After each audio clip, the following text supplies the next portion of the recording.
आज बुद्ध पूर्णिमा है। महात्मा बुद्ध का इसी बुद्ध पूर्णिमा को ही जन्म हुआ और इसी बुद्ध पूर्णिमा को उन्हें ज्ञान हुआ, सम्यक संबुद्ध बने और इसी बुद्ध पूर्णिमा को उनका निर्माण हुआ। तीन बातें उनके जीवन में, चौथी बात भी कही जाती है कि उनका विवाह भी बुद्ध पूर्णिमा को ही हुआ था।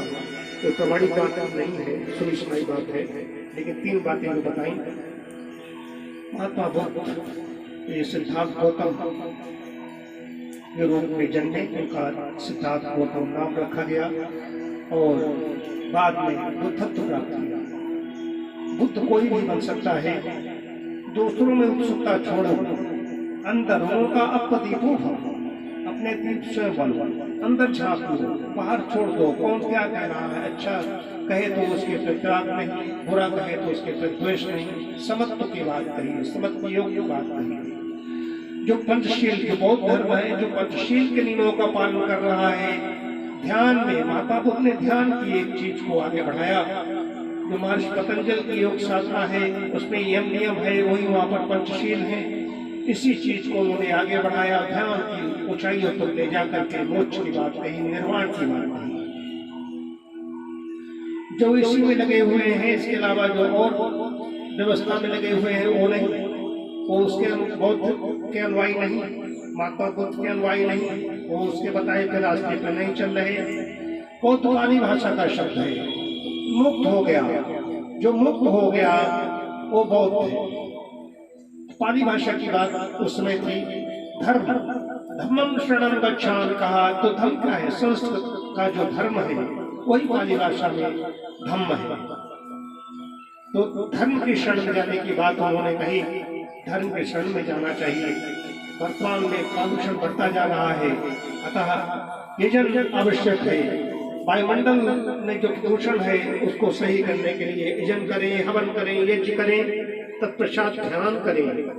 ये ध्यान के बाद में ही शील नियम का पालन करना, जिसे पंचशील कहा, यह नियम का पालन करके धारणा ध्यान समाज में जाकर के उसी चीज को प्राप्त कर लेगा और इसी ध्यान से ही मुक्ति है। अन्यथा कहीं कोई चारा नहीं है, कहीं कोई नहीं है। तो दूसरों में उत्सुकता छोड़ो। किसी भी व्यक्ति को देखोगे तो जिस किसी की क्रिया करते हो बैठा, वो ऐसे हाथ पकड़े बैठा, वो हाथ खोले बैठा, वो क्रिया देखोगे तो अंदर उसका प्रभाव पड़ेगा, उसकी प्रक्रिया होगी, तो उसको छोड़िए, अंतर्मुखी बन जाइए। संस्कारों को अंदर मत जाने दीजिए, नहीं जन्म जन्मांतरों तक ऐसी चीजें चलती रहती हैं। ये विशेष बात है। जो ठहर गया, एकांत में हो गया, एकांत से भी हो गया, समझ लीजिए उसके अंदर ठहराव आ गया, वो अंतर्मुखी हो गया।